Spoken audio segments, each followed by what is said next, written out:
திருச்சிற்றம்பலம். புழியர்கோன் வெப்பொழித்த புகழியர்கோன் கடல் போற்றி,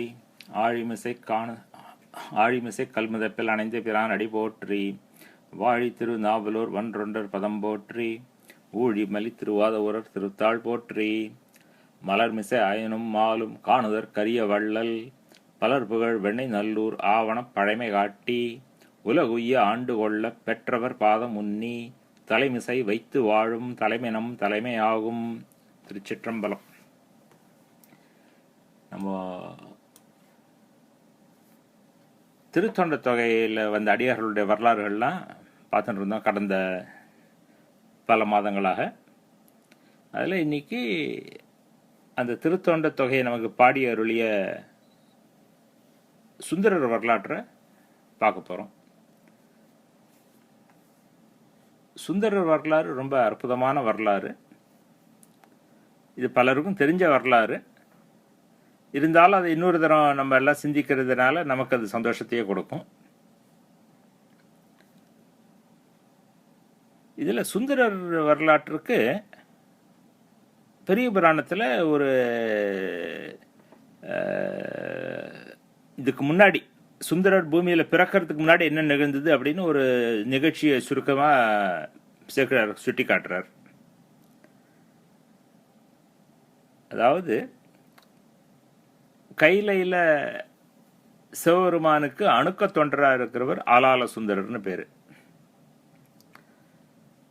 அந்த வரலாறு என்ன அப்படின்னாக்க, இந்த ஆலகால விஷம் வந்தப்போ தேவர்கள்லாம் ஓடி வந்து சிவபெருமான்கிட்ட முறையிட்டா காப்பாற்றுங்க அப்படின்னு. அப்போ சிவபெருமான் தன்னுடைய அணுக்கு தொண்டரான சுந்தரரை பார்த்து, சுந்தரா நீ போய் அந்த ஆலகால விஷத்தை நம்மள்கிட்ட கொண்டு வா அப்படிங்கிறார். அது சுந்தரர் எடுத்துன்னு வந்து சிவபெருமான்கிட்ட கொடுக்குறார். அதனால தான் அவருக்கு ஆலால சுந்தரர்னு பேர். அப்படி அவர் அணுக்கு தொண்டராக இருக்கார் சுந்தரர்.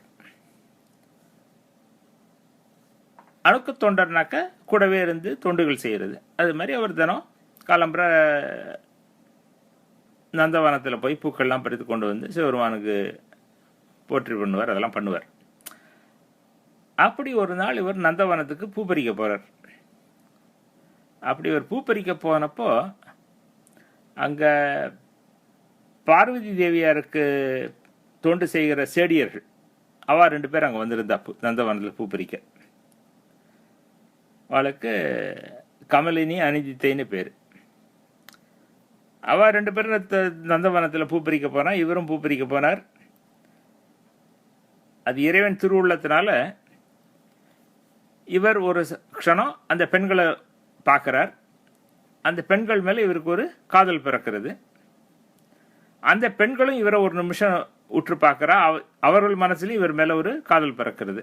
அப்புறம் ஆனால் 2 பேரும் அடுத்த க்ஷணமே தன்னுடைய எண்ணத்தை மாற்றிட்டு பூ பறிச்சுட்டு அவள் சிவபெருமான்ட்டையும் பார்வதியவின்னு போயிடுறான்.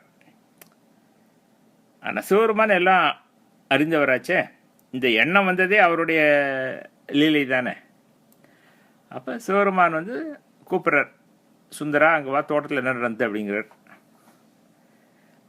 அப்போது இந்த மாதிரி உனக்கு அவர்கள் மேலே ஆசை வந்திருக்கு, அதனால் நீ மண்ணுலகில் பிறந்து அவர்களோட இன்பம் அனுபவித்து விட்டு திரும்ப கையிலைக்கு வா அப்படின்னு விடுறார்.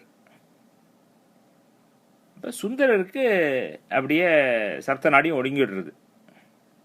ஏன்னா கைலையில் இருக்கிற நிலை போய் பூமியில் ஒரு மனுஷ பிறவி எடுத்தாக்க அதனுடைய அது எப்பேற்பட்ட டிமோஷன் அப்படின்னு நமக்கு தெரியும். அதனால் அவர் சொல்கிறார், சுவாமி நான் மண்ணுலகில் போனால் அப்படிலாம் மனித பிறவியில் மாட்டின்ட்டு மையலில் போயிடுவேனே, காப்பாற்றுங்க அப்படிங்கிறார். நீ கவலைப்படாத, நீ மண்ணுலகில் பிறந்து வாழும்போது உனக்கு நாமே வந்து தடுத்து ஆட்கொள்வோம் அப்படின்னு அருள் புரிகிறார். அதன்படி சுந்தரரும் பூமியில் பிறக்கிறார், அந்த 2 பெண்களும் பூமியில் பிறக்கிறார். இதுதான் அவர்கள் பூமியில் பிறக்கிறதுக்கு முன்னாடி நடந்த நிகழ்ச்சி. இந்த பேக்ரவுண்ட் தெரிஞ்சாதான் அப்புறம் அவர் வாழ்க்கையில் நடக்க போகிற விஷயங்கள்லாம் நமக்கு புரியும்.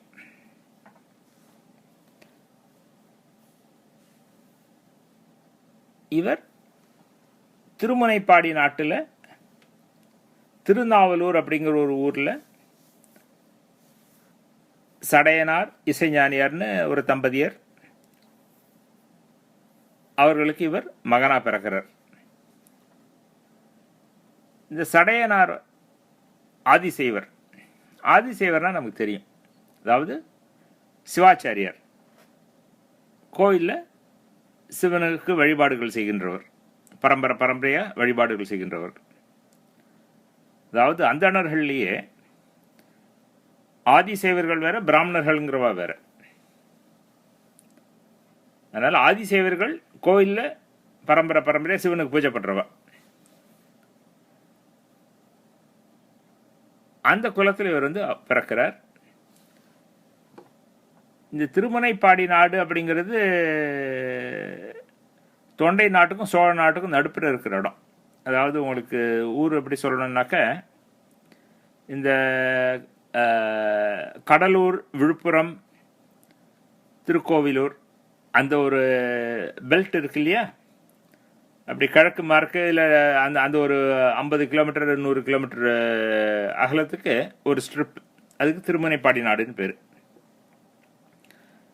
அந்த பகுதியில் ஓடி வர்ற நதிகள் கெடில நதி, தென்பண்ணையாறு, அதெல்லாம் ஓடி வர்ற நதிகள்.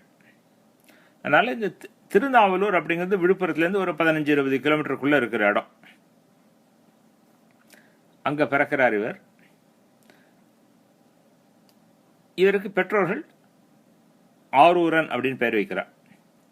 ஆரூரன் அப்படின்னாக்க திருவாரூரில் இருக்கிற சுவாமின்னு அர்த்தம். எப்படி நம்ம உதாரணமாக உங்களுக்கு சொல்லணும் அப்படின்னாக்க, இன்னைக்கு பேர்கள் பார்த்துருக்கு. ஏழுமலை அப்படின்னு பேர் வச்சுக்குவா, அண்ணாமலை அப்படின்னு பேர் வச்சுக்குவா.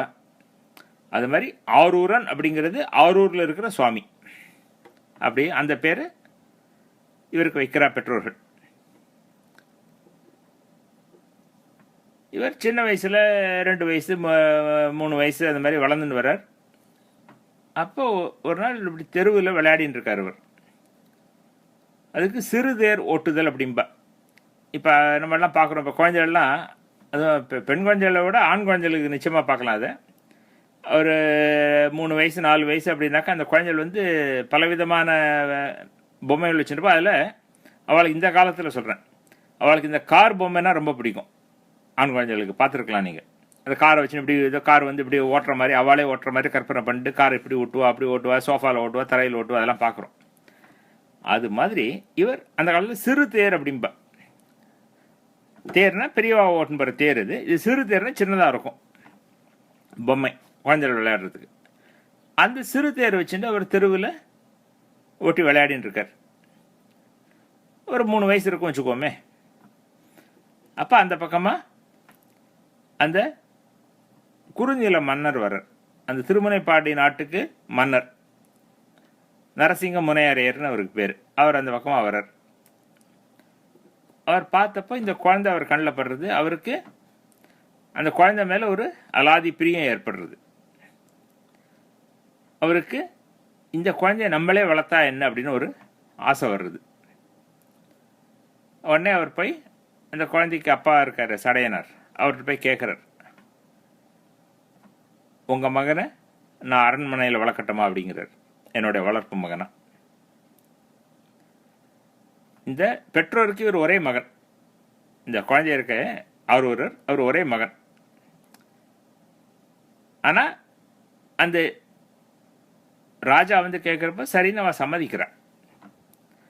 அதனால் ஆரூரர் இந்த நரசிங்க முனையரையர் அவருடைய அரண்மனையில் இளவரசர் மாதிரி வளர்றார்.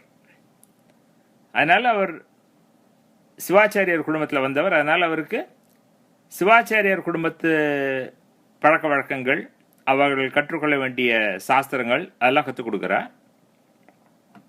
அதே சமயத்தில் ஒரு இளவரசருக்கு என்னெல்லாம் இருக்குமோ அது மாதிரி அவர் குதிரை ஏற்றம், அது மாதிரி மற்ற விஷயங்கள்லாம் இருக்குல்ல, இளவரசருக்கு உண்டான விஷயங்கள் அதையும் அவர் நல்லா கற்றுக்கிறார்.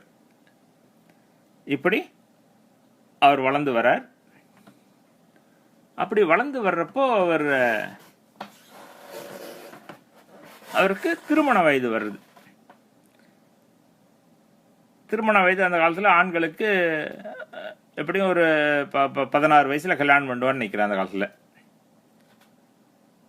அப்போ திருமண வயது வந்ததும் அவர்கள்லாம் தகுந்த பெண் தேடுறா.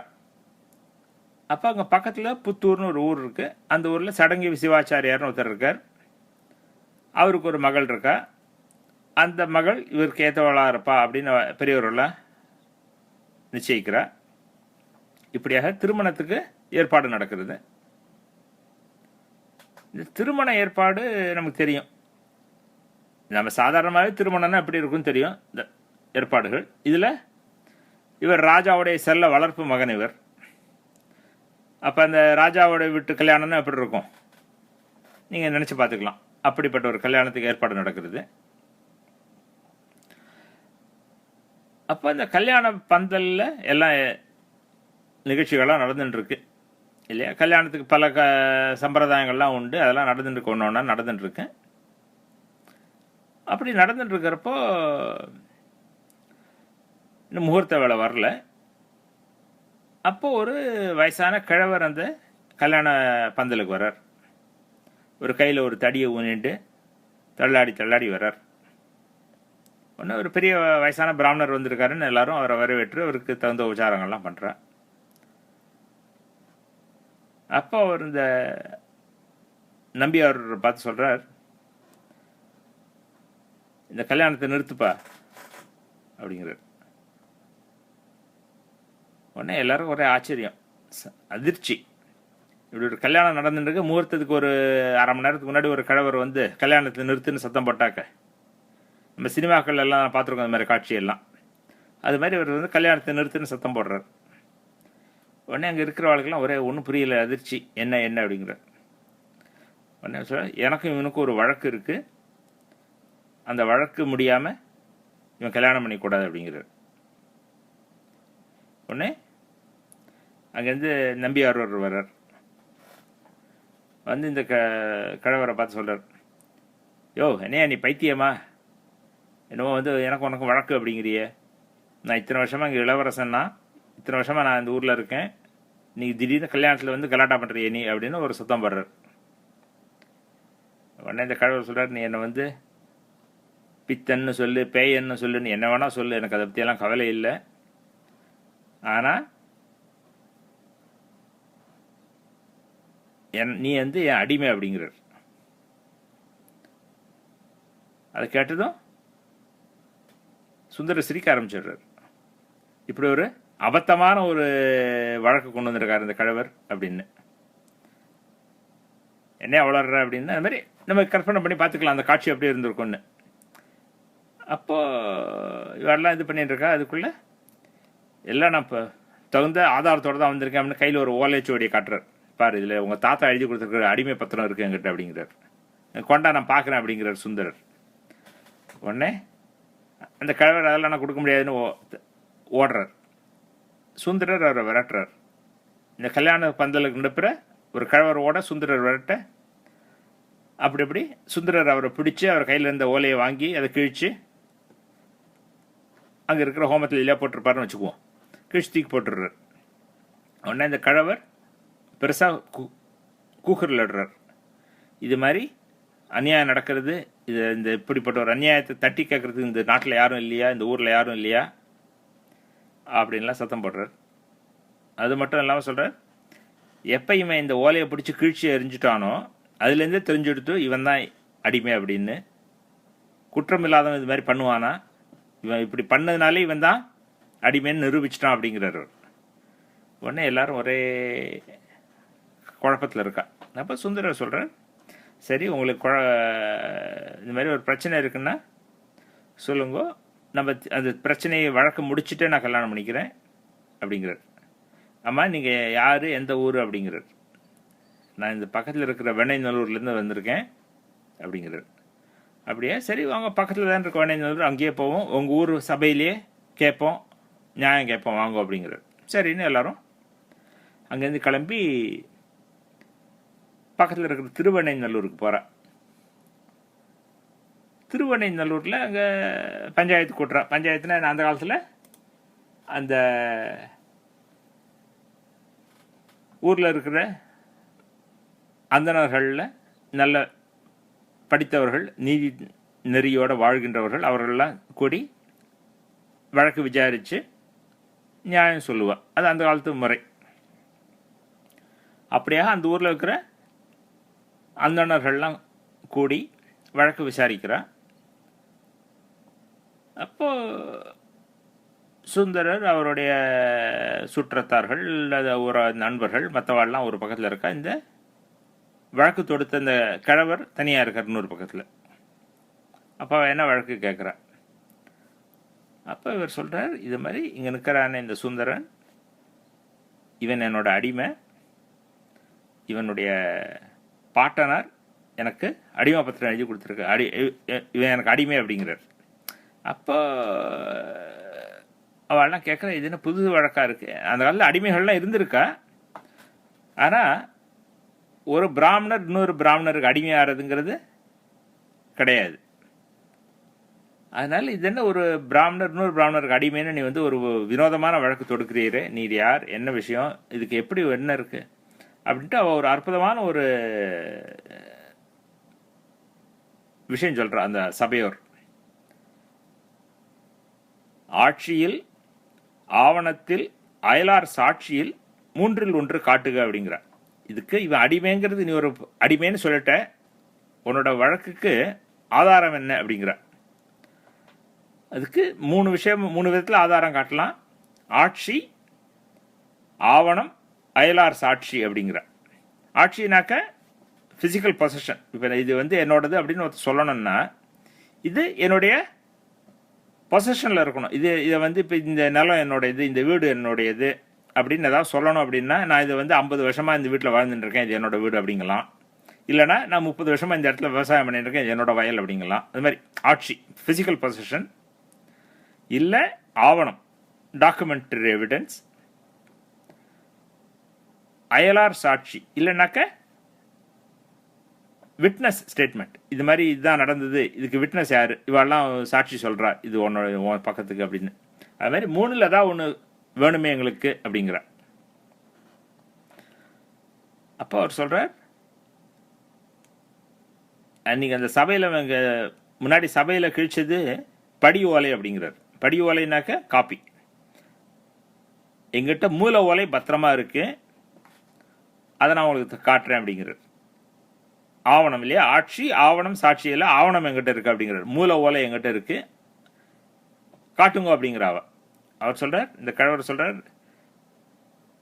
இந்த நம்பியாரூரன் கொஞ்சம் பொல்லாதவன், அங்கே சபையில் அந்த படி ஓலையை கிழிச்சான், அது மாதிரி இங்கேயும் அதை பிடிங்க, இதை கிழிக்கிறதுக்கு வாய்ப்பு இருக்கு, நீங்கள் அதுக்கு பாதுகாப்பு தரலாம் அப்படிங்கிறார். அவெல்லாம் சரி நாங்கள் உத்தரவாதம் தரோம், கவலைப்படாதீங்க அப்படிங்கிற. அப்புறம் இவர் தன்னுடைய இடுப்புலேருந்து இன்னொரு ஓலையை எடுத்து கொடுக்குறாரு அவள்கிட்ட. இதுதான் மூல ஓலை அப்படிங்கிறார். அந்த சபையில் இருக்கிற அவள்லாம் அந்த மூல ஓலையை பார்க்குறான். ஏன்னா அந்த ஓலையை பார்த்தாக்க இது வந்து எப்போ எழுதினது, புதுசா பழைய ஓலையா, அந்த ஓலையோடைய பார்த்தாலே நமக்கு அது வந்து எவ்வளோ பழசுன்னு ஒரு ஐடியா கிடைக்கும்.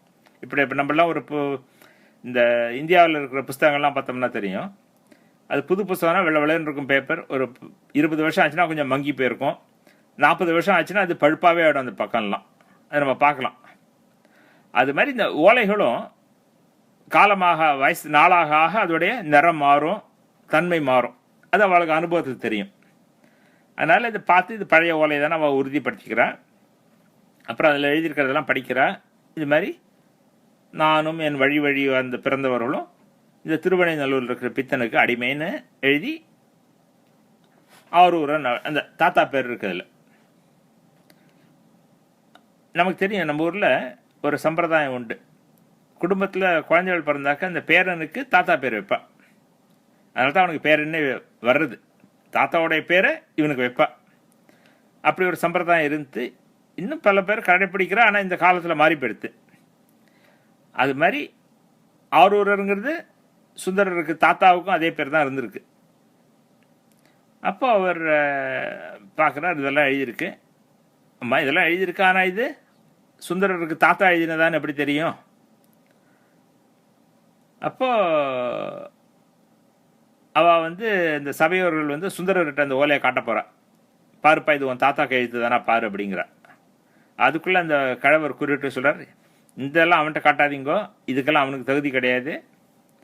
நீங்கள் இவன் தாத்தா எழுதின பத்திரங்கள் ஏதாவது இருக்கும் உங்கள்கிட்ட, அப்படி ஏதாவது இருந்தால் அந்த மூலப்பத்திரங்களை எடுத்து ஒப்பிட்டு பாருங்க, தாத்தா கையெழுத்து தானா அப்படிங்கிறார்.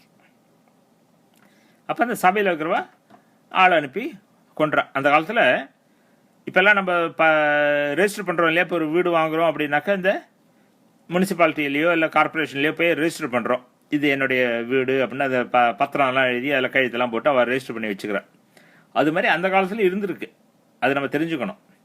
அதனால் அந்த கிராமத்து சபையில் மற்ற வேறு பழைய ஒப்பந்தங்கள் மற்ற விஷயங்கள்லாம் எழுதினது ஏதோ இருக்குது. அவன் தாத்தா எழுதின ஒரு பத்திரத்தை அந்த அவளுடைய ஸ்டோரேஜ்லேருந்து கொண்டு வந்து அந்த பத்திரத்தில் பழைய பத்திரத்தில் இருக்கிற தாத்தா சுந்தரருக்கு தாத்தாவின் கையெழுத்தையும் இந்த கழவர் கொடுத்த பத்திரத்தில் இருந்த கையெழுத்தையும் ஒப்பிட்டு பார்த்து அந்த சபையோரெல்லாம் ஹேண்ட் ரைட்டிங் அனாலிசிஸ் பண்ணி ஆமாம் இந்த அடிமை பத்திரம் சுந்தரருக்கு தாத்தா எழுதினது தானே உறுதி பண்ணிட்டு, அதனால இந்த கழவர் கொண்டு வந்து கொடுத்துருக்கிற அடிமை ஓலை உண்மையான ஓலை தான். அதனால அந்த ஓலையில் கண்டபடி சுந்தரருக்கு தாத்தா எழுதி கொடுத்த வாக்கின்படி அவருடைய சந்ததியான சுந்தரர் இந்த கழவருக்கு அடிமை அப்படின்னு தீர்ப்பு கொடுத்துட்றார். இப்படி ஒரு தீர்ப்பு கொடுத்ததும் அந்த தீர்ப்பை சுந்தரர் ஏத்துக்கிறார்.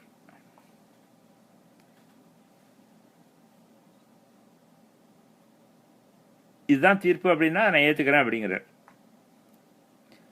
அப்புறம் அந்த சபையில் இருக்கிறவா கேட்குறா இந்த கிழவரை பார்த்து, ஆமாம் ஐயா பிராமணரே, நீங்கள் இந்த ஊர்க்காரருங்கிற, நாங்கள் யாரும் உங்களை பார்த்த ஞாபகமே இல்லையே, இந்த ஊரில் உங்களுக்கு எங்கேயா இருக்குது வீடு காட்டுங்க அப்படிங்கிற இல்லையா. அந்த அந்த சபையில் தீர்ப்பு கொடுத்தாலும் அந்த தீர்ப்பு கொடுத்தவாளுக்கு உள்ளுக்குள்ள ஒரு சின்ன சந்தேகம் இருந்திருக்கு, நம்ம தீர்ப்பு கொடுக்குறோமே இது சரியான தீர்ப்பு தானா இல்லை ஏதாவது பிழை இருக்கக்கூடுமோ அப்படிங்கிறதுக்காக அவள் ஒரு கடைசியில் ஒரு சந்தேகத்தை கேட்டுக்கிறேன், நீங்கள் இந்த உங்கள் ஊரில் உங்கள் வீட்டெல்லாம் காட்டுங்க எங்களுக்கு பார்க்கணும் அப்படிங்கிற. காலையில் அப்படியா வாங்க காட்டுறேன் அப்படின்னு இந்த கழவர் முன்னாடி போகிறார், அந்த சபையோரெல்லாம் பின்னாடி போகிறார், சுந்தரர் பின்னாடி தொடர்ந்து போகிறார். போனாக்க இவர் அந்த ஊரில் இருக்கிற கோயிலுக்கு போகிறார். அந்த சபையோரெல்லாம் என்ன இந்த கிழவர் இந்த கோயிலுக்கு போகிறாருன்னா வாசலே நின்ற கோயில் வாசலில் ஒரு சுவாமி தரிசனம் பண்ண போகிறாரோ அவர் அப்படின்ட்டு. சுந்தரர் மட்டும் கோயிலுக்குள்ளே போகிறார். ஆனால் போனாக்க அந்த கிழவரை காணும். இவர் உடனே கூப்பிட்றார், ஐயா ஐயான்னு கூப்பிட்றார், எங்கேன்னு, ஏன்னா காணும் அவரை கோயிலுக்குள்ளே எங்கேயும்.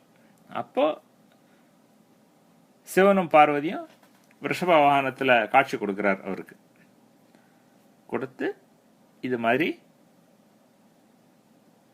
அவருக்கு முன்னாடி கையில நடந்த நிகழ்ச்சியை உணர்த்தி, அப்போ நான் உனக்கு வாக்கு கொடுத்துருந்தேன், நீ மண்ணில் மனிதனாக பிறந்து மாயையில் சிக்கும்பொழுது நான் உன்னை தடுத்து ஆட்கொள்வேன்னு, அப்படியே நாம் இன்று உன்னை தடுத்து ஆட்கொண்டோம் அப்படிங்கிறார்.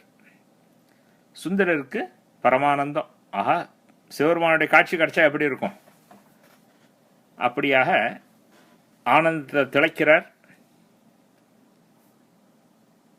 நான் என்ன செய்யணும் சொல்லுங்க சுவாமி, உத்தரவு பண்ணுங்க அப்படிங்கிறார்.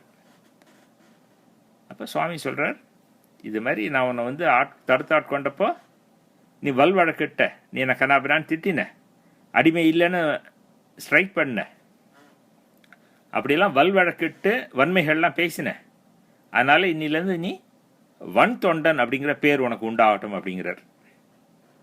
அதனால வன் தொண்டன் அப்படிங்கிறது சுந்தரருக்கு உள்ள சிறப்பு பெயர்களில் ஒன்று. அப்படி வன் தொண்டர்னு உனக்கு பேர் உண்டாகும். இனிமேல் நீ பண்ண வேண்டியது பல ஸ்தலங்களுக்கு போய் என்னுடைய புகழ பாடு அப்படிங்கிறார். சுவாமி எனக்கு என்ன பாடணும் எப்படி பாடணும் எனக்கு ஒன்றும் தெரியலையே அப்படிங்கிறார். அப்போ சொல்ல, நீ எம்மை பார்த்த பொழுது நீ என்ன சொன்ன அதையே வச்சு பாட ஆரம்பி அப்படிங்கிறார். ஏன்னா அதில் பித்தரோ நீர் அப்படின்னு கேட்குறார் அந்த கல்யாண பந்தலில். இந்த அடிமைன்னு சொன்னதும் நீ என்ன பைத்தியமானு கேட்டார் இல்லையா, அது மாதிரி பித்தரோ அப்படின்னு ஆரம்பிங்கிறார். அப்பதான் சுந்தரர் பித்தா பிறைசூடி பெருமானே அருளாளா எத்தான் மறவாதே நினைக்கின்ற மனத்துன்னை வைத்தாய் பிணைத்தென்பால் வினைநல்லூர் அருட்டுரையுள் அத்தா உனக்கு ஆளாய் இனி அல்லேன் எனலாமே அப்படிங்கிறார். அந்த பதிகத்தை பாடுறார். இந்த பதிகத்தை நம்ம பார்த்துருக்கோம். ஆனால் இந்த பதிகத்தை பார்த்து ஒரு 10 மாதம் இருக்கும். அதனால் நீங்களாம் அப்புறம் போய் ஆர்கைவ்ஸில் போய் அந்த பதிகத்தோடைய டிஸ்கஷனை கேட்டால் உங்களுக்கு அந்த பதிகத்தோடைய பேக்ரவுண்டு, அந்த பதிகத்துடைய பாடல்களுடைய பொருள்லாம் புரியும். அப்படி பித்தா பிறைசூடின்னு அந்த பதிகத்தை பாடுறார். பாடினதுக்கப்புறம் அன்னிலேருந்து அவருடைய சுந்தரர் சிவபெருமானுக்கு அடிமையாயிடுறார். மற்ற உலக பந்த பாசங்கள்லாம் நீங்கிடுறது அவர்கிட்டேருந்து. அவர் திருப்பி திருநாவலூருக்கு வர்றார். சுவாமி தரிசனம் பண்ணி பதிகம் பாடுறார். அப்புறம் அப்படி க்ஷேத்ராடனமாக போகிறார். அப்புறம் அங்கேருந்து பக்கத்தில் அந்த பெண்ணை நதி கரைகளில் இருக்கிற ஸ்தலங்கள்லாம் தரிசனம் பண்ணிட்டு போகிறார். துறையூர் அப்படின்னு ஒரு ஸ்தலத்துக்கு போகிறார். அங்கே ஒரு பதிகம் பாடுறார். அப்புறம் அப்படியே வந்து திருவதிகைக்கு வர்றார். திருவதிகையில் அது திருநாவுக்கரசர் தொண்டு செய்த ஸ்தலம். அதனால் இவருக்கு அப்பேற்பட்ட மகான் வாழ்ந்த ஸ்தலம், அது நம்ம காலால் மிதிக்கப்படாது அப்படின்னு அவருக்கு உள்ளத்துக்குள்ள ஒரு எண்ணம். அதனால் அந்த திருவதி ஊருக்கு வெளியில் சித்தவடம் அப்படின்னு ஒரு மடம் இருக்கு. அந்த மடத்திலே தங்கிட்டு அங்கேருந்து சுவாமியை நினச்சிட்டு இருக்கார். இந்த மகான்கள் வாழ்ந்த இடத்த காலால் மிதிக்கக்கூடாது அப்படின்னு பெரிய மகான்களுக்கு தோணும். உதாரணமாக காரைக்கால் மேற வரலாற்றை பார்த்தோம். அவர் கைலைக்கு போகிறார். கைலாசத்துக்கு போகிறப்போ கைலையில் மலை மேலே ஏறி சிவனை தரிசனம் பண்ணணும். ஆனால் இது கைலை மலை மிக புனிதமான மலை, சிவபெருமான் உரைகின்ற மலை. இதில் நம்ம காலால் மிதித்து ஏறக்கூடாது அப்படின்னு அவர் உள்ளத்துக்குள்ள ஒரு எண்ணம் தோன்றுறது. ஆனால் மலை மேலே ஏறி சிவனை தரிசனம் பண்ணணும்னு ஆசை. அதனால் என்ன பண்ணார், அவர் தலைகீழாக நடந்தார். அதுக்கு தலையால் நடந்தார்னு புத்தகத்தில் போட்டிருப்பார். தலைகீழாக கையால் ஏறுவார். எதுக்கு சொல்ல வரேன், அது மாதிரி இந்த இடத்துல சுந்தரருக்கு திருவதிகை மிதிக்கிறதுக்கு அவருக்கு கூச்சமாக இருந்தது. ஐயோ மகான் வாழ்ந்த இடம், அந்த இடத்துல நம்ம போய் காலால் மிதிக்கிறதா அப்படின்னு. அவர் அந்த சித்தவட மடம் அப்படிங்கிற அந்த இடத்துல தங்கியிருக்கார், ஊருக்கு வெளியில், ஊரோட எல்லையில். சாயங்காலம் ஆடுறது, ராத்திரி அங்கே படுத்துன்னு உறங்குறார். அப்படி உறங்கிட்டு இருக்கிறப்ப திடீர்னு தூக்கத்தில் யாரோ தன் தலையில் உதைக்கிற மாதிரி ஒரு உணர்ச்சி வருது. அப்படி முழிச்சின்னு பார்க்குறார். பார்த்தா அங்கே பக்கத்தில் ஒரு கிழவர் படுத்து தூங்கின்னு இருக்கார். அவரோட கால் தான் அவர் தள்ளப்பட்டு இருக்கு. அப்போ இவர் உடனே அந்த கிழவரை கொஞ்சம் தட்டி எழுப்பி, பிராமணரே என்னையா நீ காலை எங்கே இருக்குன்னு தெரியலையா, என்னை போட்டு உதைக்கிறியே அப்படிங்கிறார். அப்போ அந்த கிழவர் சொல்கிறார், அப்பா எனக்கு என்னை பார்த்தா தெரியலையா எவ்வளோ வயசாகிடுது எனக்குன்னு, முதுமையின் காரணமாக எனக்கு என்ன பண்ணுறேன்னு தெரியல, கை காலம் இப்படி இப்படி இதுவாகிறது போல் இருக்கு அப்படின்னு சொல்கிறார். ஆமாம் ஆமாம் வயசானவர் தான் நீர் அப்படின்ட்டு சுந்தரர் அங்கேருந்து எழுந்து வேற ஒரு இடத்துக்கு தள்ளி போய் படுத்துக்கிறார். திருப்பி அங்கே படுத்து திரும்ப தூங்கி போயிடுறார். கொஞ்ச நேரம் கழிச்சு பார்த்தா திரும்ப தலையில் யாரோ உதைக்கிற மாதிரி இருக்கு. எழுந்து பார்த்தா அதே அந்த கிழவர் அங்கே முன்னாடி எங்கேயோ படுத்துருந்தார். அந்த கிழவர் இப்போ இங்கே பக்கத்தில் வந்து படுத்துன்னு தன் தலையில் உதச்சின்னு இருக்கார். உடனே சுந்தரர் கொஞ்சம் ஒரு எரிச்சல் வந்துடுறது. கிழவரை நீ யாரியா, என்னதான் நினச்சிட்டு இருக்கு, நீ அங்கே கால் இடிக்கிறதுன்னு இங்கே வந்து பார்த்தா இங்கேயும் பக்கத்தில் வந்து பார்த்து நான் உதைக்கிறீர், நீ யார் அப்படிங்கிறார். அப்போ தான் அந்த கிழவர் வந்து சிரிச்சுனே மறைஞ்சு போயிடுறார். என்ன தெரியலையா உனக்கு அப்படின்னு சொல்லிட்டு. அப்புறம் காட்சி கொடுக்குற சிவபெருமான். அப்போ தான் சுந்தரருக்கு தெரியறது, இப்படி ஒரு கிழவர் குளத்தில் வந்து தன்னுடைய திருவடியை தன் தலையில் வைத்து அருள் புரிந்தது சிவபெருமான் அப்படின்னு. அப்போ ஒரு அற்புதமான பதியம் பாடுவார் அந்த இடத்துல, தம்மானை அறியாத சாதியார் உளரே அப்படின்னு. இந்த பதியத்தையும் நம்ம 10 மாதத்துக்கு முன்னாடி பார்த்துருக்கோம். அப்படியே அந்த சிவபெருமானை போற்றி பாடுகிறார் அங்கே. அப்படியே அங்கே மற்ற ஸ்தலங்கள்லாம் தரிசனம் பண்ணிட்டு அவர் அப்படியே சிதம்பரத்தை நோக்கி போயின்னு இருக்கார். அப்படியாக அவர் சிதம்பரத்துக்கு போகிறப்போ அங்கே அருமையான தரிசனம். நமக்கு தெரியும் சிதம்பரம் மிகப்பெரிய ஸ்தலம், எல்லாரும் பார்க்க வேண்டிய ஸ்தலம். அந்த ஸ்தலத்தில் நடராஜ பெருமானை தரிசித்து பதிகங்கள்லாம் பாடுறார், அங்கே சந்தோஷமாக இருக்கார். அப்படி இருக்கிறப்போ ஒரு நாள் தரிசனம் பண்ணிட்டு இருக்கிறப்போ ஒரு அசரீரி கேட்குறது. அப்போ நீ திருவாரூருக்கு வா அப்படின்னு ஒரு அசரீரி கேட்குறது. சுந்தரருக்கு இது சிவபெருமானுடைய அருள் அப்படின்னு அந்த அசரீரியை கேட்டு நடராஜ பெருமான்கிட்ட விடைபெற்று கொண்டு திருவாரூரை நோக்கி நடக்கிறார். அதே சமயத்தில் சிவபெருமான் திருவாரூரில் இருக்கிற அடியவர்கள் கனவுல போய் இது மாதிரி நம்ம பக்தன் சுந்தரன் வருகிறான், அவனை வரவேற்றுக் கொள்ளுங்கள் அப்படின்னு. அப்போ அவர் அங்கே திருவாரூருக்கு வந்ததும் அங்கே இருக்கிற அடியவர்கள்லாம் அவரை வரவேற்கிறார்கள். வரவேற்று கோயிலுக்கு கூட்டின்னு போகிறா. அங்கே போய் கோயிலுக்கு போய் சுவாமி தரிசனம் பண்ணி பதிகங்கள்லாம் பாடுறார். அப்போ அங்கே சிவபெருமான ஒரு அசரீரி வாக்குனால சுந்தரருக்கு சொல்கிறார், இது மாதிரி நீ உன்னோட கல்யாண நாள் அன்னைக்கு நம்ம உன்னை தடுத்து நிறுத்தினோம், அதனால் நீ என்றைக்கும் கல்யாண கோலத்திலேயே இருக்கலாம் அப்படின்னு அருள் புரிகிறார். இது ஒரு முக்கியமான விஷயம். நம்ம அடியார்கள்லாம் பார்த்தோம்னா தெரியும், அவர்கள் விபூதி பூசின்றப்ப ருத்ராட்சம் போட்டுருப்ப, ஒரு எளிய ஒரு ஆடை இடுப்பில் அணிந்திருப்பார்கள், தோளில் ஒரு அங்கவஸ்திரம் இருக்கும், இல்லை உழவார படை இருக்கும், அது மாதிரி எளிமையாக இருப்பாள். அது அடியவர்களுடைய லட்சணம். ஆனால் சுந்தரர் மட்டும் அதுக்கு விதி விலக்கு.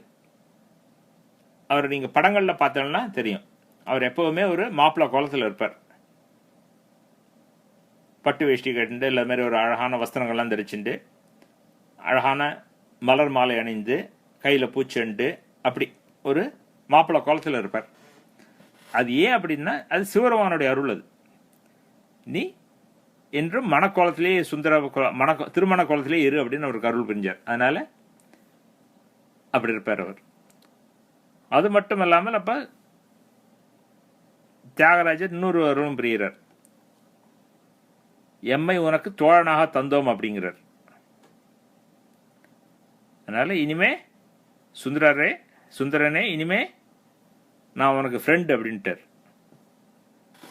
இது ரொம்ப அற்புதமான ஒரு நிகழ்ச்சி. இது நம்ம நால்வருடைய வரலாற்றை பார்க்குறப்ப நமக்கு தெரியும். 4 விதமாக அணுகுவார்கள் அப்படின்னு சொல்லுவார். திருஞான சம்பந்தர் சிவபெருமானுக்கு பிள்ளை மாதிரி, திருநாவுக்கரசர் சிவபெருமானுக்கு ஒரு அடிமை மாதிரி, தாசன். சுந்தரர் சிவபெருமானுக்கு ஒரு ஃப்ரெண்ட், தோழன். மாணிக்க வாசகர் சிஷ்யர். அப்படியா ஒவ்வொருவரும் ஒவ்வொரு விதமா இறைவனை அணுகிறார்கள். அது 4 நிலையில் அணுகி இருக்கிறார்கள். அதே மாதிரி அவ 4 மார்க்கங்களையும் சொல்லுவா. இது மாதிரி சரியை, கிரியை, யோகம், ஞானம் அப்படின்னு 4 விதமா இறைவனை அணுகலாம். அதுல திருநாவுக்கரசர் சென்ற வழி சரியை, திருஞான சம்பந்தர் கிரியை, சுந்தரர் யோகம், மாணிக்கவாசகர் ஞானம் அப்படின்னு அந்த 4 மார்க்கங்களையும் சொல்லுவா. இதெல்லாம் அந்த புஸ்தகங்களில் விளக்கங்கள்லாம் படித்தா நமக்கு தெரியும். இது எதுக்கு சொல்கிறேன்னா, இங்கே சுந்தரருக்கு திருவாரூரில் அவர் எம்மை உனக்கு தோழனாக தந்தோம் அப்படின்ட்டார். அதனால் அதுக்கப்புறமா சுந்தரருக்கு இன்னொரு சிறப்பு பெயர் தம்பிரான் தோழர். தம்பிரான் அப்படின்னா சிவபெருமான், தம்பிரான் தோழர் அப்படின்னா சிவபெருமானுக்கு தோழர் சுந்தரர். அப்படியாக தம்பிரான் தோழர் ஆனார் இவர். அங்கே திருவாரூரில் தங்கி சில காலம் தங்கி வழிபட்டு கொண்டிருக்கிறார். அப்படி இருக்கிறப்போ ஒரு நாள் அவர் கோவிலுக்கு போகிறப்ப எய்தாப்பில் சில பெண்கள்லாம் வரா. அதில் ஒருத்தர் பறவை நாச்சியார். இந்த பறவை நாச்சியாரை பார்த்ததும் சுந்தரருக்கு அவர் மேலே ஒரு ஈடுபாடு ஏற்படுறது. அவருக்கும் இவர் மேலே ஒரு ஈடுபாடு ஏற்படுறது. சுந்தரர் அப்புறம் மற்றவாள்கிட்ட கேட்குற அந்த போனாலே அது யார் அப்படிங்கிறார். அப்போ அவெல்லாம் சொல்கிறாங்க, இந்த மாதிரி பறவை நாச்சியார் அவர் பேர், இந்த ருத்ரகணிகை குலகத்தில் பிறந்தவர் அப்படிங்கிறார். அதுமாரி அந்த பறவை நாச்சியார் தன்னோட தோழிகள்கிட்ட செடிகள்கிட்டலாம் கேட்குறா, இந்த பானமே அவர் யார், ஒரு அழகா ஒருத்தர் போனார் அவர் யார் அப்படின்னா, அவெல்லாம் இந்த மாதிரி அவர் தான் தம்பிரான் தோழர் சுந்தரர் அப்படின்லாம் அவர் தான் சொல்கிறான். ரெண்டு பேருக்கும் ஒருத்தர் மேலே ஒருத்தர் ஈடுபாடு ஏற்பட்டு விடுகிறது. ஆனால் சுந்தரருக்கு என்னவா இருந்தாலும் அவர் இறைவனுக்கு அடிமை, இப்போ இறைவனுக்கு தோழன்.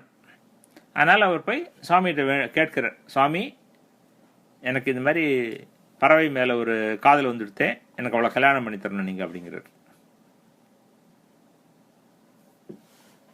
அப்போ சிவபெருமான் அப்படியே பண்ணுறோம் அப்படின்னு சொல்லிட்டு அந்த பறவையார் கனவுல போய் இவரை கல்யாணம் பண்ணிக்கோன்னு சொல்லி சுந்தரருக்கு சொல்லி அடியார்களுக்கு சொல்லி, அடியார்கள் எல்லாரும் வந்து சிவபெருமான் எங்களுக்கு உணர்த்தினார், உங்கள் 2 பேரும் கல்யாணம் பண்ணி வைக்க சொல்லி அப்படின்னு சொல்லி 2 பேரும் கல்யாணம் பண்ணி வைக்கிறா. அவர் சுந்தரரும் பறவையாரும் இல்லறத்தில் ஈடுபட்டு இன்பமாக இருக்கா. இதுதான் இதில் விஷயம். என்னன்னா, முதல்ல அங்கே ஒரு கல்யாணத்தை தடுத்து நிறுத்தினார், இப்போ ஒரு கல்யாணம் பண்ணி வைக்கிறார். இதுக்கெல்லாம் அந்த பூர்வ கதை தெரிஞ்சதுனால தான் நமக்கு இதோட தத்துவம் புரியும், அதுக்காக சொன்னேன். வேற அங்கே அப்படியே திருவாரூரில் இந்த குடுத்தனம் பண்ணிட்டு இருக்காரு இப்போ. அப்படி இருக்கிறப்போ ஒரு நாள் அந்த திருவாரூரில் கோயிலுக்கு தியாகராஜரை தரிசனம் பண்ண போறார், புற்றிடம் கொண்ட நாதரை தரிசனம் பண்ண போறார்.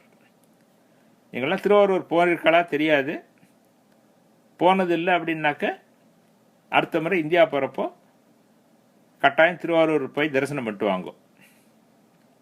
அது இப்போல்லாம் திருவாரூர் தரிசனம் பண்ணுறது ரொம்ப சுலபம்.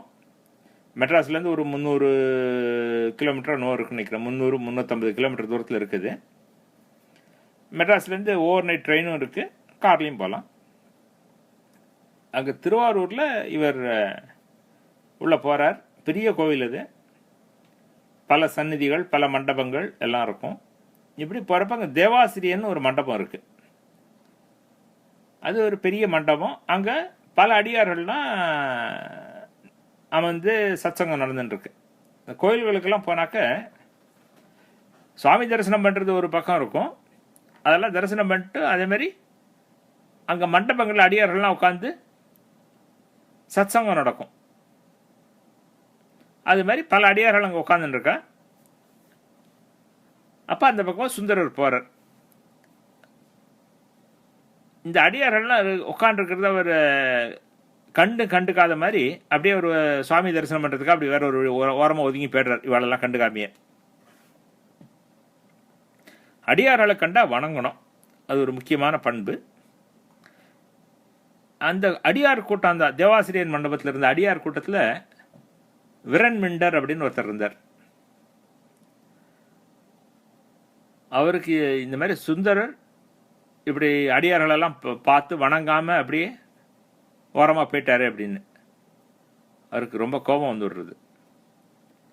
இப்பெல்லாம் ஒரு பக்தனா இப்படி அடியார்களை அவமதிச்சுட்டு போகிறானே, இதெல்லாம் ஒரு பக்தியா? இவெல்லாம் ஒரு பக்தனா? அதனால் இப்படிப்பட்ட இந்த சுந்தரன் புறம்பு அப்படின்றார். புறம்புன்னா புறகு அப்படின்றார். அதாவது நம்ம அடியார் கூட்டத்தில் தான் தள்ளி வச்சுடுவோம் அப்படிங்கிறார். இது சுந்தரர் காதில் விழருது. அப்போ அவர் சுவாமிகிட்ட வேண்டுகிறார், இப்படியெல்லாம் அடியார்கள்லாம் என் மேலே கோபமாக இருக்காளே, இந்த அடியார்களுக்கெல்லாம் நான் எப்படி அடியவனாகிறது, எனக்கு அருள் புரியணும் அப்படிங்கிறார். அப்போ சிவபெருமான் சொல்கிறார், நீ போய் அவர்களுடைய பெருமையை பாடு அப்படிங்கிறார். அடியவர்களுடைய பெருமையை நான் பாடுறதா? அது என்னால் முடியுமா? எனக்கு தெரியாதே, ஒன்றும் தெரியலையே அப்படிங்கிறார்.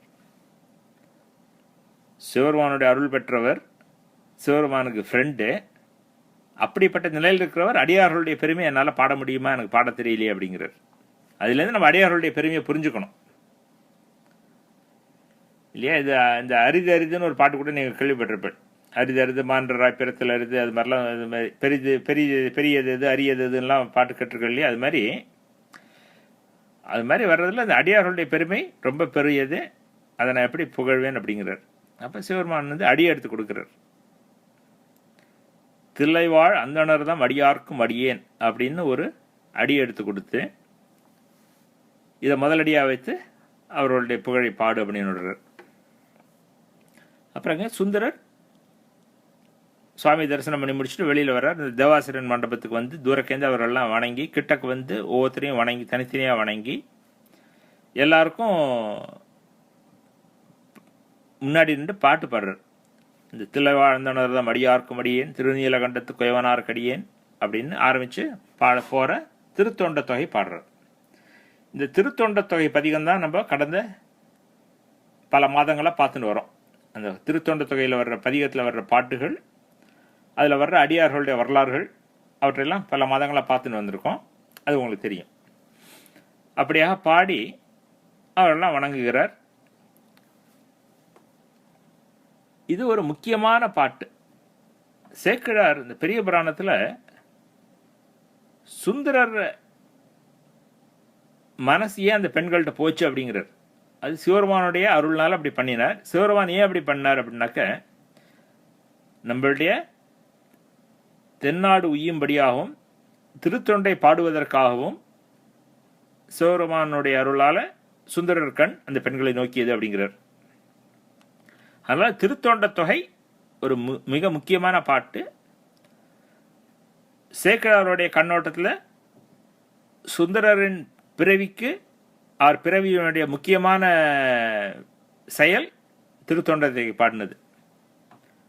அப்படி சுந்தரர் திருத்தொண்ட தொகை பாடலை அப்படின்னாக்க நமக்கு பல நாயன்மார்களுடைய வரலாறுகள் தெரியாமே போயிருக்கும். அவர் அப்படி பாடினதுனால அதற்கு பின் வந்த நம்பியாண்டார் நம்பிகள் அதை பாடி, அப்புறம் பின்னாடி வந்த சேக்கிழார் அதை இன்னும் விரிவாக பாடி நமக்கு அவர்களுடைய வரலாறுகள், அவர்கள் செய்த தொண்டுகள், அப்படி பல விஷயங்களை நமக்கு சொல்லி கொடுத்துட்டு போயிருக்கா. அப்படியாக இந்த திருத்தொண்ட தொகை அவர் பாடினார். அப்புறம் அதே மாதிரி அதன் பின்னும் அவர் திருவாரூரில் பறவையாரோட குடுத்தனம் பண்ணிட்டு இருக்கார். இப்போ குடுத்தன சுந்தரர் பெரிய அடியார், அவர் திருவாரூர் பெரிய க்ஷேத்திரம், தினமும் பல அடியார்கள் வருவார்கள் போவார்கள். அப்போ இவர்களுக்கெல்லாம் விருந்தோம்பல் பண்ணணும் இல்லையா, அதெல்லாம் சுந்தரர் பண்ணிட்டு இருக்கார். சுந்தரருக்கு இப்படி வரவா பரவாளுக்கெல்லாம் விருந்தோம்பல் பண்ணுறதுக்கு பொருள்லாம் வேணுமே. பரவாளுக்கெல்லாம் சாப்பாடு போனோம்னா அரிசி பருப்பு இதெல்லாம் எங்கேருந்து வரும்? இதெல்லாம் அங்கே பக்கத்தில் குண்டையூர்னு ஒரு ஊர் இருக்கு. அந்த குண்டையூரில் ஒரு பெரிய ஜமீன்தார் இருக்க வச்சுக்கோமே. இன்றைய பாஷையில் சொல்லணும்னா ஜமீன்தார் மிராஸ்தாருங்கெல்லாம் சொல்கிறோமே, அது மாதிரி ஒரு பெரிய குண்டையூர் கிழார்னு ஒருத்தர் இருக்கார். அவர் ஒரு பெரிய வேளாண்குடியில் பிறந்தவர். நிறைய வயல் உண்டு. தன்னோட வயலில் விளையிற நெல் பருப்பு முதலான விஷயங்கள்லாம் அப்பப்போ திருவாரூரில் சுந்தரருடைய இல்லத்துக்கு அனுப்புவார். அது அவருடைய தொண்டு. இப்படி பண்ணிட்டு இருக்கிறப்ப ஒரு சமயத்தில் விளைச்சல் குன்றி இருக்கும். அது வறட்சியினாலேயா இல்லை வேற காரணங்களாலே தெரியல, அவருக்கு விளைச்சல் குன்றி அவருக்கு சுந்தரருக்கு கொடுக்கறதுக்கு நெல்லெல்லாம் இல்லாமல் போயிடும். அப்போ அவர் மனசுக்குள்ள ஒரு கலக்கம், என்னடா இது நம்ம இவ்வளோ நாள் சுந்தருக்கு இப்படி தொண்டு பண்ணிட்டு இருக்கோம், இப்போ கொடுக்க முடியாமல் போயிடுச்சு, இப்படி நிலைமை நமக்கு வந்துடுது அப்படின்னு அவர் ஒரு மனசில் ஒரு கலக்கத்தோட சுவாமியை வேண்டியிருப்பார்னு வச்சுக்குவோம். ஏன்னா அவர் பெரிய சிவபக்தராக தான் இருந்திருக்கோம். சுந்தரருக்கு தொண்டர்னாக்க அவர் சிவபக்தர்னு சொல்லாமே நமக்கு தெரியும். அப்படியே ஒரு கலக்கத்தோட ஒரு நாள் படுத்து உறங்குறார். அப்போ அவருக்கு கனவுல சுவாமி சொல்கிறார், நீ கவலைப்படாத, சுந்தரருக்கு வேணுங்கிற நெல்லை நான் தரேன் அப்படின்னு விடுறார். அப்போ அவர் காலம்புற எழுந்து பார்த்தாக்க அங்கே குண்டையூரில் பெரிய நெல் மலையே இருக்கு. நெல் மலைன்னா நமக்கு தெரியும், ஒரு மலைன்னா எவ்வளோ பெருசு இருக்கும் தெரியும். அப்படி ஒரு மலை மாதிரி நெல் குமிஞ்சு இருக்கு. உடனே குண்டியூருக்கு ரொம்ப சந்தோஷமாயிடுறது. ஆஹா, இது சுந்தரருக்கு இறைவன் கொடுத்த நெல் இது அப்படின்னு தெரியும், கனவுல சொல்லிருக்காரு. ஆனால் இந்த நெல்லை இவ்வளவு நெல் இருக்கு, இது எப்படி நான் சுந்தரரை கொண்டு போய் கொடுக்குறதுன்னு அவருக்கு ஒன்றும் புரியல. ஏன்னா இப்போ ஒரு 10 மூட்டை நெல் 20 மூட்டை நெல் அப்படின்னாக்கா நம்ம ஒரு 2 வண்டியில் போட்டு இல்லை 3 வண்டியில் போட்டு கொண்டு போய் கொடுக்கலாம். இங்கே மலையாக இருக்குது, நான் எப்படி சுந்தரரை கொண்டு போய் கொடுக்கறது அப்படின்னு அவர் அங்கேருந்து கிளம்பி திருவாரூரில் சுந்தரரை பார்த்து சொல்கிறதுக்கு வர்றார்.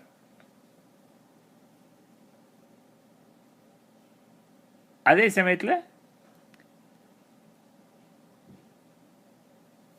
சுந்தரர் அவரோட குண்டியூருக்கு வர்றார்.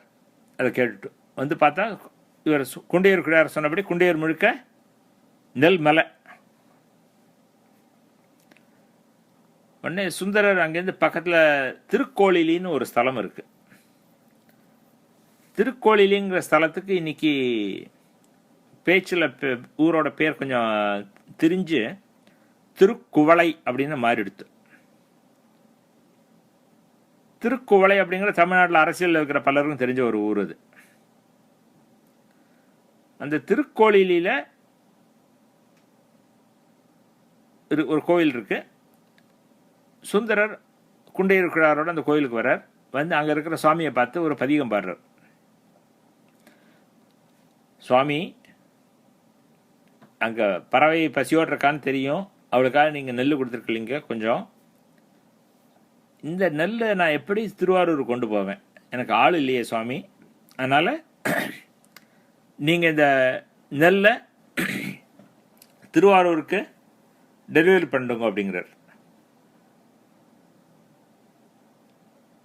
அப்போ சிவபெருமான் அப்படியே பண்ணுறோம், இன்னைக்கு ராத்திரி உனக்கு டெலிவரி ஆகிடும் திருவாரூரில் அப்படிங்கிறார். அப்புறம் சுந்தரர் திருவாரூருக்கு வந்து பறவையாற்ற சொல்கிறார், இது மாதிரி நமக்கு சுவாமி நெல் கொடுத்துருக்கார் குண்டையூரில், அதை நீங்கள் ராத்திரி இங்கே கொண்டு வந்து திருவாரூருக்கு கொண்டு வந்து சேர்க்கிறேன் அப்படின்னு இருக்கார் அப்படிங்கிறார். அப்புறம் மறுநாள் காலம்புரை பார்த்தாக்க திருவாரூர் முழுக்க நெல்லாக குமிஞ்சிருக்கு. அப்போ பறவையார் ரொம்ப சந்தோஷத்தோட பறை அறிவிக்க சொல்கிறான். ஊர் முழுக்க பறை அறிவித்தல்னாக்கா தண்டோரா போடுறது. இது மாதிரி யார் யார் வீட்டுக்கு முன்னாடி எவ்வளோ நெல் இருக்கோ அதை அவ எடுத்துக்கோங்க, உங்களுக்கு எடுத்துக்கோங்க அப்படிங்கிறான். அப்படியாக அந்த திருவாரூரில் இருக்கிற எல்லாருக்கும் நெல் கிடைக்கிறது. இதை பற்றி சொல்லிட்டு இருக்கிறப்போ நமக்கு ஒரு பள்ளிக்கூடத்தில் படித்த பாட்டு ஞாபகம் வந்தது. இந்த நெல்லுக்கு இறைக்கிற நீர் அப்படியே வாய்க்கால் வழியால் ஓடி புல்லுக்கும் போகும் அப்படின்னு சொல்லி, நல்லார் ஒருவர் உளரேல் அவர் பொருட்டு எல்லாருக்கும் பெய்யும் மழை அப்படின்னு அந்த பாட்டு. அது மாதிரி சுந்தரருக்கு நெல் கொடுத்தார சிவபெருமான். ஆனால் அந்த சுந்தரருக்கு கொடுத்த நெல்லுங்கிறதுனால அது அந்த ஊரில் திருவாரூரில் எல்லாருக்கும் கிடைக்கிறது. இப்படி இந்த கதையை சொல்லிட்டு இருக்கிறப்ப எனக்கு அந்த பாட்டு ஞாபகம் வந்தது, அதுக்காக சொல்கிறேன். இப்போ நமக்கு ஒரு கேள்வி வரும், சுந்தரருக்கு நெல் வேணும்னாக்கா நேரே திருவாரூர்லேயே டெலிவரி பண்ணுறக்க கொடுத்துருக்க வேண்டியதானே, ஏன் குண்டையூரில் கொடுத்தார் அப்படின்லாம் நமக்கு ஒரு கேள்வி வரும் மனசுக்குள்ள. இது இறைவனுடைய விளையாடல். நான் குண்டையூருக்குள்ளார் தொண்டு செஞ்சுட்டு இருக்கார். இப்போ சுந்தரருக்கு நேராக சிவபெருமான் நெல் கொடுத்துட்டா வச்சுக்கோம் திருவாரூர்லேயே. அப்போ குண்டையூருக்குள்ளாருக்கு அவர் தொண்டு செய்ததா அவருக்கு ஒரு அந்த ஒரு தொண்டு தடைப்பட்டு போயிருக்கேன். அதனால் குண்டையூருக்குள்ளாருக்கு கொடுத்து அதன் மூலமாக சுந்தரருக்கு கொடுத்து இறைவன் அருள் புரிகிறான். அது ஒன்று. ரெண்டாவது, நேரடியாக திருவாரூரில் நெல் கொடுத்தாச்சுனாக்க சுந்தரர் வந்து இப்படி திருக்கோயிலில் ஒரு பாட்டு பாடியிருக்க மாட்டார். அற்புதமான பாட்டு இது. நீள நினைந்தடியேன் உமை நித்தலும் கைதொழுவேன், வாழன கண்மடவாள் அவள் வாடி வருந்தாமே, கோளிலி எம்பெருமான் குண்டையூர் செல்ல நெல்லு பெற்றேன், ஆளில எம்பெருமான் அவை அட்டித்தர பணியே அப்படின்னு ஒரு அற்புதமான பதியம் பாடுறார் திருக்கோயிலில். அந்த பதியம் கிடைச்சிருக்காது நமக்கு. இறைவனுக்கு அந்த பதியத்தையும் கேட்கறதுக்கு ஒரு ஆசை. இப்படியா பல காரணங்கள் சொல்லலாம் இந்த நிகழ்ச்சிக்கு. அதனால இதுலேருந்து நமக்கு அந்த காலத்துலேயே சிவபெருமான் வந்து ஒரு ஓவர் நைட் டெலிவரி எக்ஸ்பிரஸ் வச்சுருந்துருக்கார். குண்டையூர்லேருந்து திருவாரூருக்கு டெலிவரி பண்ணிருக்கார் நெல்லெல்லாம்.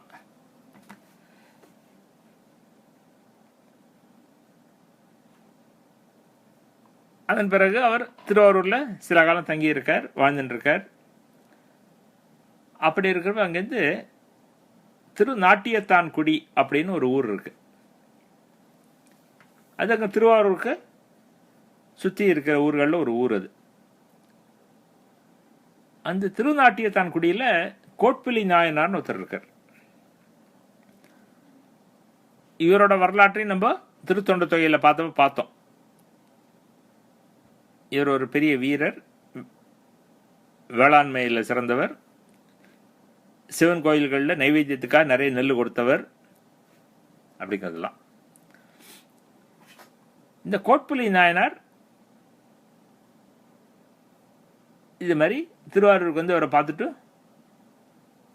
நீங்கள் எங்கள் ஊருக்கு வரணும், எங்களோட இருக்கணும் அப்படின்லாம் வரவே கூப்பிடுறார். சரின்னு சுந்தரர் அங்கே திருநாட்டியத்தான்குடிக்கு போகிறார். அங்கே இருக்கிற சுவாமியெல்லாம் தரிசனம் பண்ணி பதிகள்லாம் பாடுறார். அப்புறம் இந்த கோட்புலி நாயனாருக்கு 2 பெண்கள், சிங்கடின்னு 1 பேர், வனப்பகைன்னு 2 பேர். அந்த கோட்புலி நாயனார் சொல்றார், சுந்தரரே என்னுடைய 2 பெண்களையும் நீங்கள் கல்யாணம் பண்ணிக்கணும் அப்படிங்கிறார். அந்த காலத்தில் 1க்கு மேற்பட்ட கல்யாணம் பண்ணிக்கிறது இருந்திருக்கு. அது தவறாகவோ அல்லது குற்றமாக அப்படிலாம் ஒன்றும் கிடையாது. அதனால் இவர் நீங்கள் என்னுடைய பெண்களை கல்யாணம் பண்ணிக்கணும்னு அவருக்கு கேட்கிறார். அப்போ சுந்தரர் சொல்கிறார், இந்த இருவரும் எனக்கு மகள்கள் போன்றவர்கள், அதனால் அவர்கள் நான் கல்யாணம் பண்ணிக்கல, எனக்கு மகள்கள் இவர்கள் அப்படின்னு அவர் 2 பேரும் ஆசீர்வாதம் பண்ணுறார். வேற சில பதியங்களில் திருக்கடைக்காப்பில் அவர் சொல்கிறப்ப இது மாதிரி திருநாவலூர் கோன், நம்பி ஆரூரன், சடையன் மகன், இசைஞானி காதலன் அப்படிலாம் சொல்லுவார் இல்லையா, அது மாதிரி சொல்கிறப்ப தன்னை பற்றி டிஸ்கிரிப்ஷன் கொடுக்குறப்போ சில பதியங்களில் வனப்பகை அப்பன், சிங்கடி அப்பன் அப்படிங்கிற மாதிரி தன்னுடைய இவர்களுக்கு அப்பன் ஆகிய நான் அப்படிங்கிறார். அவர்களுக்கு ஒரு காட்ஃபாதர் மாதிரி, இவர்களுக்கு தந்தையாகிய நான் அப்படின்னு பாடல்களில் பதியத்தில் சொல்லியிருக்கார் அவர். அப்படியாக அவர் 2 பேரையும் ஆசீர்வாதம் பண்ணிட்டு அப்புறம் அவர் திரும்பி திருவாரூருக்கு வரார். அப்படி இருக்கிறப்போ இந்த பறவையார் நமக்கு தெரியும், அங்கே திருவாரூரில் 2 பேர் ரொம்ப நாளாக இருக்கா. பல அடியார்கள் வருவார்கள் போவார்கள், பல அன்னதானங்கள், பல நல்ல விஷயங்கள்லாம் பண்ணிட்டு இருக்கா, தான தர்மங்கள்லாம் பண்ணிட்டு இருக்காவா. இந்த தான தர்மங்கள்லாம் பண்ணுறதுக்கு என்ன வேணும்? பொருள் வேணும். அதனால இவர் இப்படி ஒரு அப்பப்போ இவர் க்ஷேத்திராட்டம் போவார், சுற்றி வர இருக்கிற ஸ்தலங்களுக்கெல்லாம். அது மாதிரி ஒரு சமயம் இவர் அங்கேருந்து க்ஷேத்திராட்டம் பண்ணப்போ திருப்புகலூர் அப்படிங்கிற ஒரு ஸ்தலத்துக்கு போயிருந்தார்.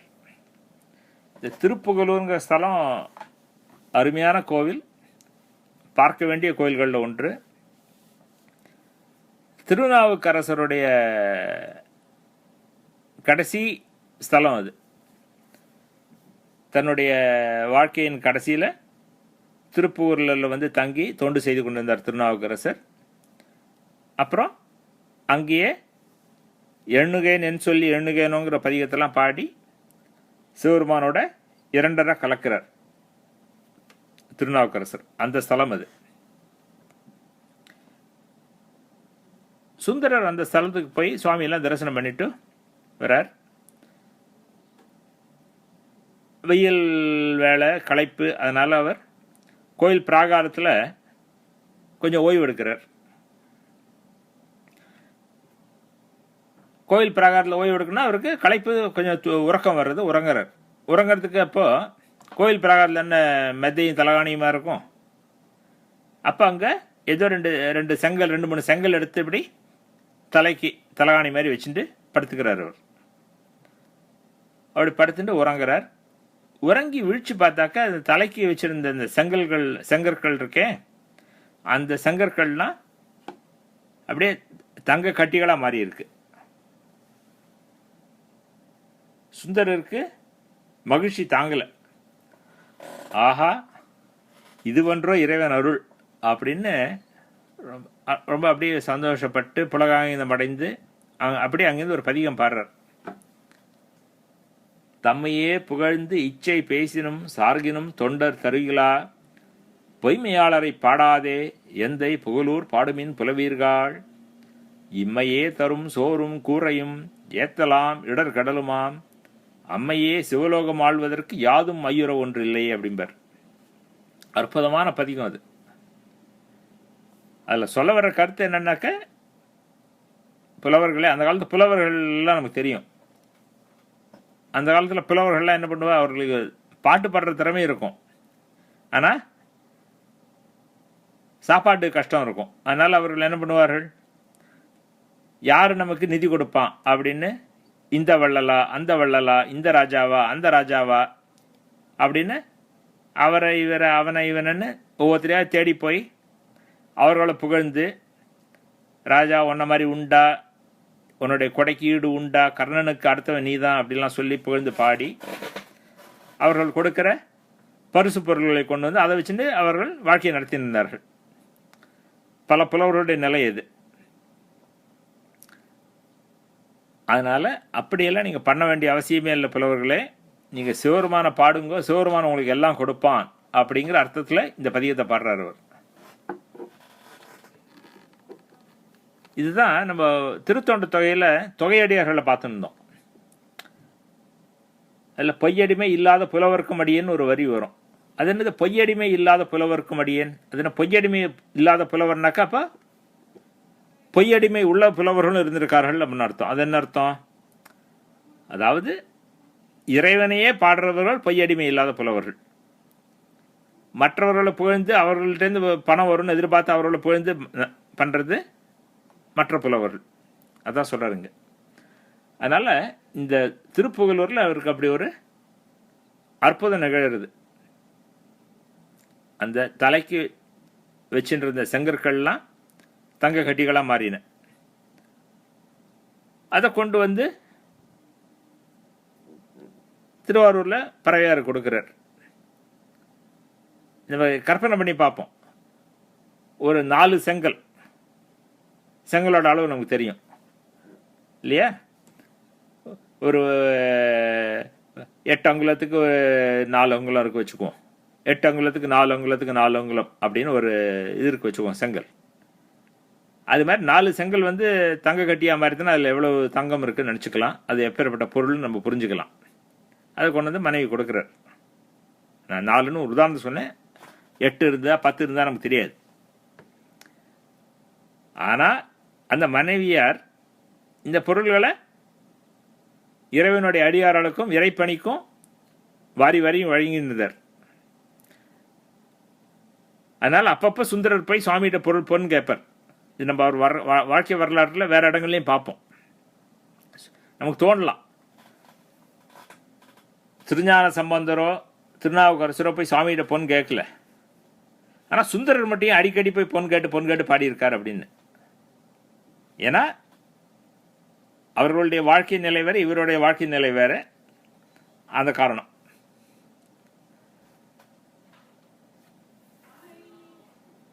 சுந்தரர் வரலாற்றை நம்ம அடுத்த வாரம் தொடருவோம். அடுத்த முறை சந்திக்கிறப்போ இன்னைக்கு இந்த அளவில் இந்த வரலாற்றை நிறுத்திக்குவோம்.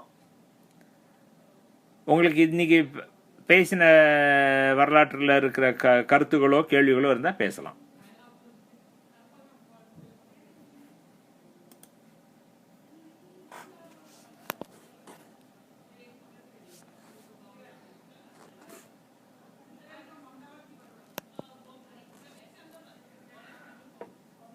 இந்த டைம் லைன் படி திரு கண்ணப்ப நாயனார், காரைக்கால் அம்மையார் இவெல்லாம் ரொம்ப முன்னாடி இருந்தவர்கள். கண்ணப்ப நாயனார் எல்லாருக்கும் முன்னாடி, அப்புறம் காரைக்கால் அம்மையார், அதுக்கப்புறமா வந்தவர்களில் திருநாவுக்கரசர், திருஞான சம்பந்தர் அந்த காலம். இவர்களுக்கும் அவர்களுக்கும் நடுப்புற வந்தவர் திருமூலர். இந்த திருஞான சம்பந்தர், திருநாவுக்கரசருக்கு அப்புறமா வந்தவர் சுந்தரர். அதுதான் டைம்லைன் படி. ஆனால் அதான் நீ கேட்டல, வேற என்ன கேட்டிருந்த டைம்லைனில்? அந்த 63 நாயன்மார்கள், சுந்தரர் பாடின 63 நாயன்மார்கள்ங்கிற லிஸ்ட்டு, அவர் பாடினது 60 பேரை தான் சொன்னார். அவர் திருத்தொண்ட தொகையில் 60 பேரை சொல்லி இவர்களுக்கெல்லாம் நான் அடியேன் அப்படின்னு சொன்னார். அப்புறம் ஒரு 9 தொகையடியார்கள், இந்த மாதிரி தில்லை வாழ்ந்தனர்கள், திருவாரூர் பிறந்தார்கள், பொய்யடிமை இல்லாத புலவர்கள், இப்படிலாம் 9 தொகையடியார்கள், அவர்களுக்கு அடியனர். ஆனால் இந்த திருத்தொண்ட தொகையில் இவர்களை தவிர சுந்தரர் தன்னோட பேரை சொல்லியிருக்கார். அவர் தம் தந்தை பெற்றோர்கள் பேர் சொல்லியிருக்கார். சடையனார், இசைஞானியார் தன் பெற்றோர்கள் பேரையும் அந்த திருத்தொண்ட தொகையில் பதிவு செஞ்சிருக்கார். அதனால் திருத்தொண்ட தொகையில் யாரோட பேர்லாம் இடம்பெற்றதோ அதெல்லாம் எண்ணினாக்கா 63 பேர் இருக்கு.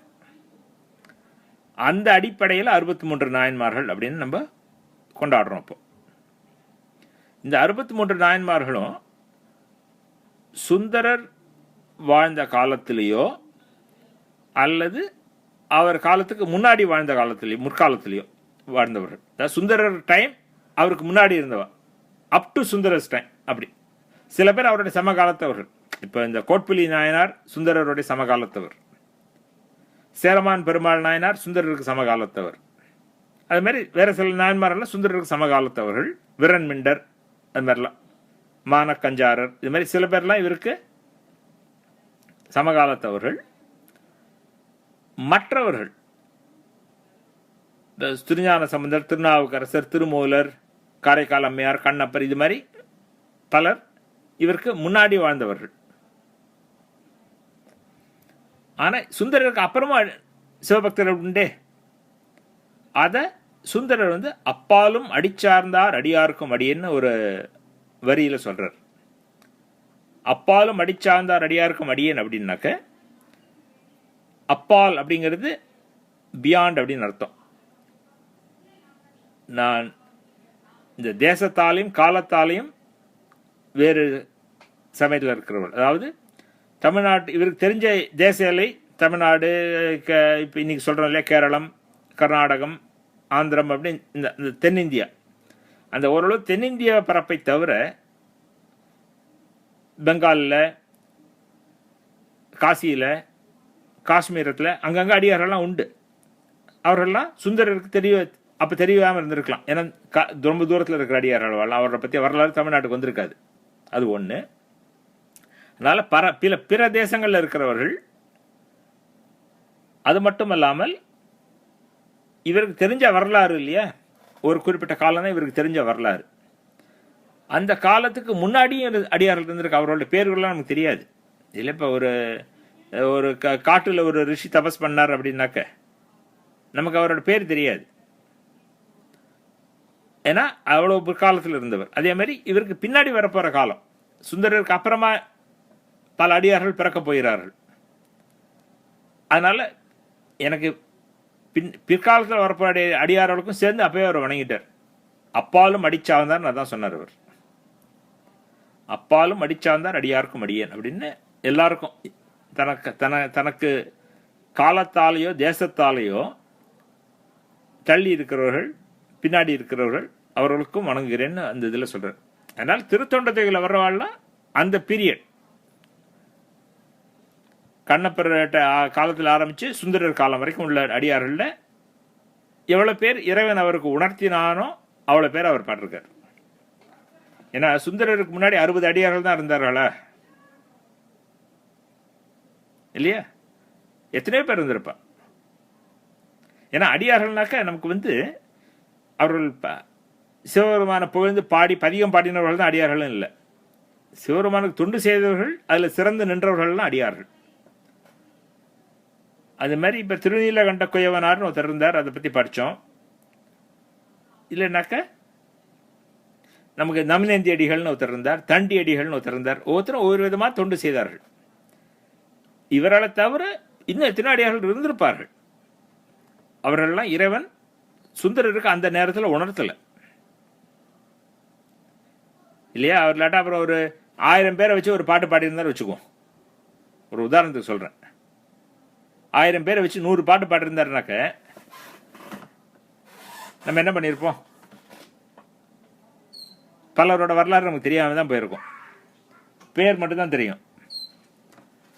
அதனால சிவபெருமானுடைய திருவருள்னால 60 பேர் அவர் உணர்த்தினார், அதை வந்து பாடினார்.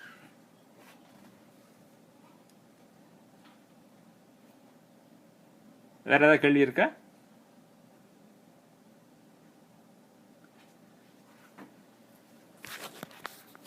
ஓகே, அப்படி இல்லைன்னாக்கா இன்னைக்கு இந்த அளவில் நிறைவு செஞ்சுக்குவோம். திருச்சிற்றம்பலம்.